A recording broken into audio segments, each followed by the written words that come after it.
Peoples party کے وزیر اعلیٰ خیبر پختونخوا علی امین گنڈاپور کی تجویز کی شدید مخالفت۔ نثار کھوڑو کہتے ہیں سندھ کو کالا باغ ڈیم کسی صورت قبول نہیں، سندھ والے دریائے سندھ پر اور پانی پر جان دیتے ہیں۔ خیبر پختونخوا اسمبلی کالا باغ ڈیم کے خلاف قرارداد منظور کر چکی۔ گنڈاپور کالا باغ ڈیم کی حمایت میں بات کر کے ایوان کی توہین کر رہے ہیں۔ بولے پی ٹی آئی نے اپنے دور میں دیامیر اور مہمن ڈیم کیوں مکمل نہیں کیے؟ یہ پیپلز پارٹی کا صرف مسئلہ نہیں ہے، یہ 3 صوبائی اسمبلیاں جنہوں نے 3 دفعہ ریزولوشن پاس کیا کہ کالا باغ ڈیم نہیں بننا چاہیے۔ سندھ والے اپنے دریائے سندھ پر جان دیتے ہیں اور اس میں کوئی کالا باغ کا نام لیتا ہے تو پھر ظاہر ہے انکار ہوگا۔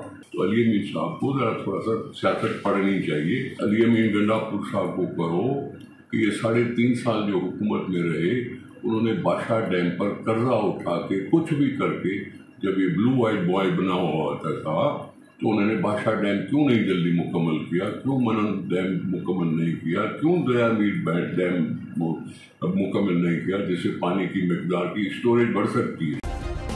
سبسکرائب کریں اور بیل دبائیں تاکہ کوئی خبر رہ نہ جائے۔